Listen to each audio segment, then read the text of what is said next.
अस्सलाम वालेकुम। ये ग्रेविटेशन का ये पार्ट 4 है। अभी तक हम लोगों ने पढ़ा है कि वेट मास में क्या फ़र्क होता है, यूनिवर्सल लॉ ऑफ ग्रेविटेशन क्या है। बेसिकली दो चीज़ आपस में एक दूसरे को खींचती है, इसे हम लोग कहते हैं यूनिवर्सल लॉ। यूनिवर्सल क्यों है? क्योंकि हर ऑब्जेक्ट वो चाहे बड़ा हो छोटा हो वो एक दूसरे को खींचेगा ही, इसे हम लोग कहते हैं यूनिवर्सल लॉ ऑफ ग्रेविटेशन।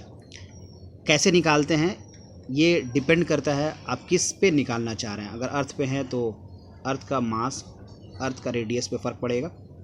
अगर आप दूसरे प्लैनेट पे चले जाते हैं तो वहाँ का उस प्लैनेट का मास, उस प्लैनेट का रेडियस, उस पर फ़र्क पड़ेगा। जी की वैल्यू है 6.67 × 10⁻11। ये कांस्टेंट रहेगा हमेशा। तो स्मॉल जी जो है उसे ग्रेविटेशन, एक्सेलरेशन जिसे हम लोग कहते हैं, वो अलग अलग आता है। अब उसकी वजह से वेट में फ़र्क आता है।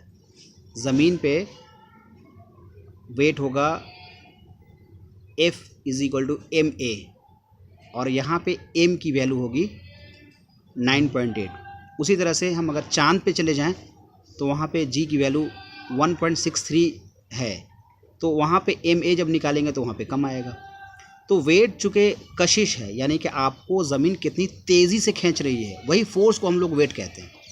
तो चूँकि अलग अलग ऑब्जेक्ट का वेट अलग है, इसलिए अलग अलग फोर्स से खींचती है, इसीलिए हम लोगों का वेट डिफरेंट होता है डिफरेंट प्लैनेट पे।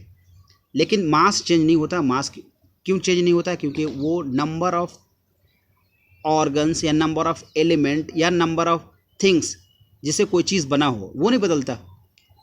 ठीक है, ये हमने पिछली वीडियो में पढ़ा है अच्छे से। अब हम लोग देखेंगे आज आर्किमिडीज़ प्रिंसिपल। आर्किमिडीज़ एक साइंटिस्ट था, फिजिसिस्ट भी कह सकते हैं इसको। उन्होंने एक अचानक जब वो नहा रहे थे तो जब वो उन्होंने अब भरे हुए बाल्टी में अपना जग को डाला तो देखा कि ये पानी गिरा। तो फिर उन्होंने जिस तरह से न्यूटन ने सेब गिरा और उसमें सोचने लगा, उसी तरह से ये भी सोचा कि आखिर ये ऐसा क्यों हुआ। तो फिर ऐसे ये एक्सपेरिमेंट को रिपीट किया उसने, और रिपीट करके देखा कि ऑब्जेक्ट जितना बड़ा है उस पर डिपेंड कर रहा है कि पानी गिरा। सपोज़ कर लीजिए कि एक बाल्टी है और उस बाल्टी में पानी बिल्कुल भरा हुआ, इसको हम लोग कहते हैं अप टू ब्रिम। ये है, इसमें पानी बिल्कुल यहाँ तक भरा हुआ है, ऊपर तक। इसमें कोई चीज़ ड्रॉप करेंगे तो ये ऑब्वियसली पानी गिरेगा। जैसे एक यहाँ पे देख लो, इसे हम जब इसमें डाल रहे हैं तो और यहाँ पे सुराख है, एकदम जहाँ तक पानी भरा हुआ है ना, बिल्कुल वहीं पे, बिल्कुल एग्जैक्टली वहीं पे सुराख है। अब जब जैसे ही इसको हम डालेंगे तो ये अंदर जाएगा, लेकिन इसके अंदर जाने से जितना पानी बाहर आ गया है ना, तो इसको इन्होंने एक रिलेशन बना दिया कि आखिर कितना पानी बाहर आएगा। तो इसे हम लोग कहते हैं आर्किमिडीज़ प्रिंसिपल। इस बेसिस को आर्किमिडीज़ प्रिंसिपल ये कहता है कि अगर जो ऑब्जेक्ट पानी में पार्शियली या फुल्ली, थोड़ा सा उसको डुबाएं या पूरी तरह से डुबाएं, तो उससे डुबाने से जो पानी बाहर आ जाएगा वो पानी उस पर उतना ही फोर्स लगाएगा जितना कि पानी बाहर आया है। यानी कि force exerted by liquid on that object will be equal to the water displaced by it. Clear है? अब अगर बड़ा ऑब्जेक्ट होगा तो ज़्यादा पानी बाहर आएगा, यानी कि उस पर बॉयंट फोर्स ज़्यादा लगेगा। अच्छा, लिक्विड या एयर से फोर्स लगाया हुआ को हम लोग बॉयंट फोर्स कहते हैं, इसलिए हम कह रहे हैं कि बॉयंसी ज़्यादा होगी, यानी बॉयंट फोर्स ज़्यादा लगेगा उस पर। अगर वो ऑब्जेक्ट ज़्यादा पानी डिस्प्लेस करने में सक्षम है, तो अगर ज़्यादा पानी डिस्प्लेस करने में वो कर रहा है, ज़्यादा पानी डिस्प्लेस कर रहा है, तो उसमें ज़्यादा बॉयंट फोर्स लगेगा। ठीक है, यही आर्किमिडीज़ प्रिंसिपल कहता है। अब मैंने एक डेफिनेशन लिखा है यहाँ पे। आर्किमिडीज़ आखिर कहता क्या है? यही चीज़ कहता है कि अगर आपने कोई चीज़ को डुबाया, चाहे फुल्ली डुबाया हो चाहे पार्शियली डुबाया हो, तो उससे जो पानी बाहर आएगा उतना ही उस पर अपवर्ड डायरेक्शन में थ्रस्ट लगेगा, फोर्स लगेगा। ठीक है, जितना पानी बाहर आएगा। क्लियर है ये? अब देखो ये आर्किमिडीज़ प्रिंसिपल क्यों है आखिर, इसका यूज़ कहाँ कहाँ पे करते हैं। देखो सिर्फ आर्किमिडीज प्रिंसिपल ही एक ऐसी चीज़ नहीं है जिससे कोई भी चीज़ को हम डिटरमाइन कर लें कि ये फ्लोट करेगा या सिंक करेगा, ऐसा नहीं है। आर्किमिडीज प्रिंसिपल भी एक अहम चीज़ है। कोई भी चीज़ फ्लोट करेगी या फिर डूब जाएगी वो चीज़, आर्किमिडीज प्रिंसिपल बहुत हद तक एक्सप्लेन करता है, लेकिन ये फुल्ली एक्सप्लेन नहीं करता। जैसे कि एक एग्जांपल लेता हूँ, अगर ये बॉल है, ये बॉल अंदर से खाली है और एक सिमिलर बॉल है, इतना ही बड़ा बॉल है और वो अंदर से पूरी तरह से भरा हुआ है, तो अगर उसको हम बाल्टी में डुबोने की कोशिश करेंगे तो सोच के देखो, क्या दोनों अलग अलग पानी डिस्प्लेस करेंगे क्या? सपोज करो कि ये बाल्टी है, ठीक है ना, तो ऐसा लग रहा है कि इसमें बॉल आएगा ही नहीं। इसको हम डुबोया, है ना, ये अंदर से खाली था, तो पानी, ऑब्वियस बात है कि चूँकि बॉल का वॉल्यूम सेम है तो ये same amount of water displace करेगा। लेकिन एक बॉल अंदर से खाली है और दूसरा बॉल अंदर से भरा हुआ है, मतलब लोहे का बॉल है और एक फुटबॉल है, दोनों बराबर बराबर हैं। लेकिन होगा क्या, फुटबॉल जो है आप जैसे छोड़ोगे वो ऊपर आ जाएगा, पानी के ऊपर फ्लोट करेगा, जबकि ये आयरन का बॉल नीचे चला जाएगा। तो अगर आर्किमिडीज प्रिंसिपल अगर फुल्ली इसको एक्सप्लेन कर पाता, या सिर्फ आर्किमिडीज प्रिंसिपल ही रिस्पॉन्सिबल होता किसी भी चीज़ को फ्लोट या सिंक करने में, तो ये दोनों के दोनों फ्लोट करने चाहिए थे, लेकिन ऐसा नहीं है। यानी कि एक चीज़ और है जिसे हम लोग कहते हैं डेंसिटी। डेंसिटी भी एक इम्पॉर्टेंट टर्म है फिज़िक्स में, जो डिटरमाइन करती है कि वो ऑब्जेक्ट फ्लोट करेगा या सिंक करेगा। अब ये डेंसिटी क्या है? देखो, डेंसिटी बेसिकली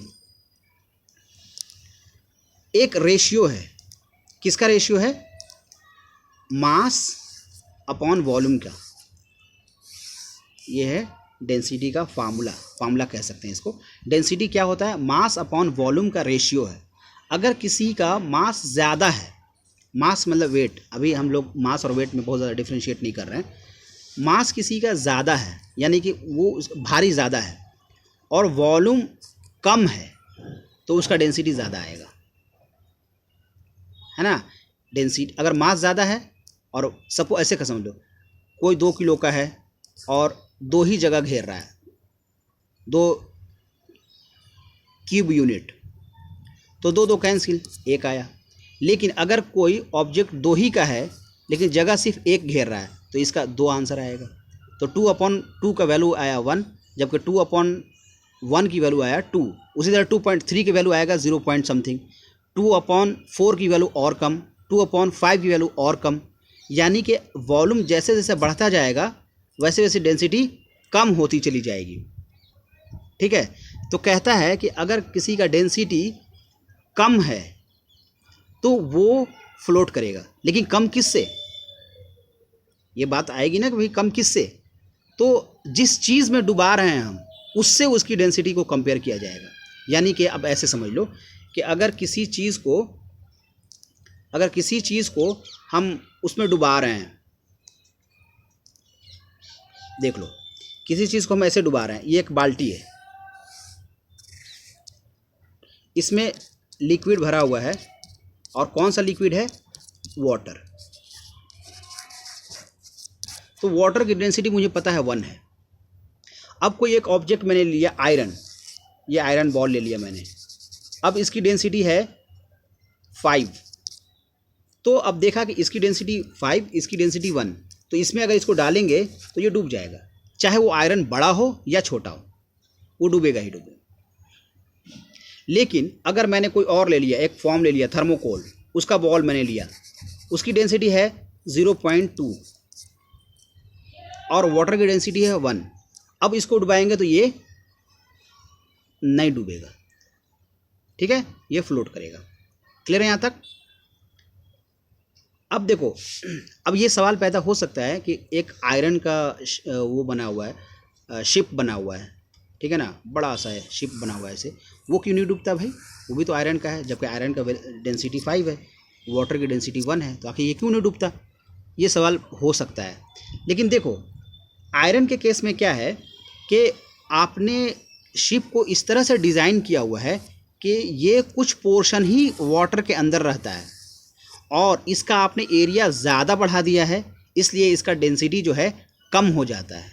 मैंने अभी अभी भी पढ़ा है, यहाँ पे देखिए कि जैसे जैसे वॉल्यूम आप बढ़ाएंगे डेंसिटी कम होता चला जाएगा। तो आपने शिप को इस तरह से डिज़ाइन किया है, इतना आपने फैला दिया है कि उसका वॉल्यूम जो है ज़्यादा हो गया। अब जब वॉल्यूम ज़्यादा हो जाएगा तो डेंसिटी कम हो जाएगा। तो इतना आप डेंसिटी कम कर देते हैं कि वो शिप आयरन का ही शिप बना हुआ है लेकिन वो नहीं डूबेगा। क्यों? क्योंकि आपने वॉल्यूम को बहुत ज़्यादा कर दिया। ये क्लियर है यहाँ तक? अब देखो आर्किमिडीज प्रिंसिपल का यूज़ कहाँ कहाँ पे होता है। आर्किमिडीज प्रिंसिपल को लोग डेंसिटी को मेज़र करने में यूज़ करते हैं। हाइग्रोमीटर एक डिवाइस है जिसमें इसी प्रिंसिपल का इस्तेमाल होता है। दूसरा है लैक्टोमीटर, ये प्योरिटी ऑफ मिल्क मेज़र करने के लिए इस्तेमाल में लाया जाता है। ये भी आर्किमिडीज प्रिंसिपल को इस्तेमाल करता है। यानी ये भी जो प्योरिटी ऑफ मिल्क बताता है ये किस बेसिस पे बताता है? आर्किमिडीज प्रिंसिपल पे। और हाइग्रोमीटर जो है ये भी मेज़र करता है लेकिन आर्किमिडीज प्रिंसिपल को इस्तेमाल करता है। क्लियर है ये? अब देखो रिलेटिव डेंसिटी। रिलेटिव डेंसिटी बहुत ज़्यादा इस्तेमाल में आता है। अब देखो रिलेटिव माने होता है किसी के तुलना में, किसी के कंपैरिजन में।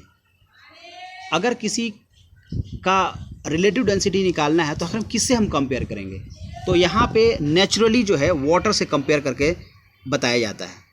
अगर किसी ऑब्जेक्ट का डेंसिटी 1 है और वाटर की डेंसिटी 1 है तो उसको कंपेयर करेंगे 1/1, आंसर आएगा 1। लेकिन किसी सब्सटेंस की डेंसिटी है 2 और वाटर की डेंसिटी है 1 तो इसकी रिलेटिव डेंसिटी हो जाएगी 2। तो रिलेटिव डेंसिटी बेसिकली कुछ अलग चीज़ नहीं है। अगर किसी सब्सटेंस की डेंसिटी वाटर की डेंसिटी से तुलना किया जाए, कंपेयर किया जाए तो हमें मिलता है रिलेटिव डेंसिटी। और इससे ये पता चलता है कि वो वाटर में डूबे वो चीज़ जो है उसमें डूबेगी या नहीं। ठीक है, रिलेटिव डेंसिटी से इतना ही पता लगता है। अब इसका एक देख लो, एक इस्तेमाल देख लो। अगर कोई एक सब्सटेंस है उसकी डेंसिटी है 5 और दूसरे वाटर की डेंसिटी है 2 तो ये आंसर आएगा 2.5, यानी कि वो चीज़ डूब जाएगी। लेकिन अगर किसी सब्सटेंस की डेंसिटी है 1 और वाटर की डेंसिटी है 2, ये मैं एज्यूम कर रहा हूँ, ऐसा है नहीं, तो इसकी डेंसिटी आएगी 0.5। तो जिसकी डेंसिटी 1 से कम आएगी, अब यहाँ से हम ऐसे कह सकते हैं, अगर जिसकी डेंसिटी बराबर बराबर आ गई, कोई सब्सटेंस की डेंसिटी है 1, वाटर की डेंसिटी 1 है तो यहाँ बराबर हो गया। अगर किसी सब्सटेंस की डेंसिटी है 2, वाटर की भी इत्तेफाक से डेंसिटी है 2 तो यहाँ भी 1 आ गया। तो जब डेंसिटी 1 आ जाए, रिलेटिव डेंसिटी से फ़ायदा ये है कि अगर किसी का डेंसिटी 1 से कम है तो वो फ्लोट करेगी और 1 से ज़्यादा है तो वो सिंक करेगी। रिलेटिव डेंसिटी का यही फ़ायदा है। अब हम ये नहीं देखेंगे कि ये इसका सब्सटेंस का डेंसिटी कितना है और कोई जिसमें हम डुबोना चाह रहे हैं उसमें उसका डेंसिटी कितना है, तब मालूम चलेगा कि ये डूबेगा या नहीं डूबेगा। ठीक है ना। लेकिन रिलेटिव डेंसिटी से हम डायरेक्टली पता लगा सकते हैं कि अगर रिलेटिव डेंसिटी उसका मोर देन 1 है तो वो डूब जाएगी वो चीज़, अगर लेस देन 1 है तो वो फ्लोट करेगी। रिलेटिव डेंसिटी का यही फ़ायदा है। ठीक है।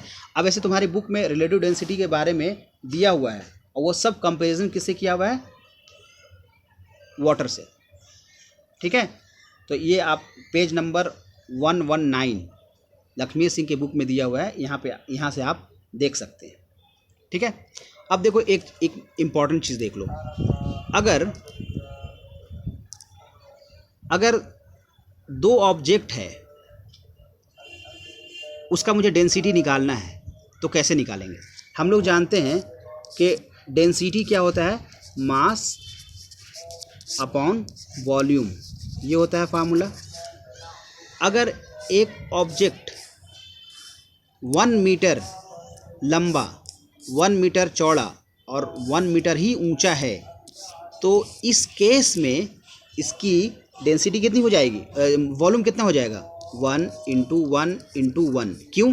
क्योंकि वॉल्यूम का फार्मूला होता है L × B × H। LBH, ठीक है। तो 1 इंटू 1 इंटू 1, आंसर क्या आया 1 सेंटीमीटर, इसे मीटर ले लेता हूँ, 1 मीटर क्यूब, ठीक है। और इत्तेफाक से मैं मान ले रहा हूँ कि ये था 100 kg का, 100 kg का। तो इसका, इस ऑब्जेक्ट का डेंसिटी हो गया 100/1, यानी कि 100, डेंसिटी इसका हो गया 100। अब इसका यूनिट क्या होगा, यूनिट कैसे पता करते हैं, देखो मास का यूनिट क्या होता है kg, और वॉल्यूम का यूनिट क्या होता है मीटर क्यूब।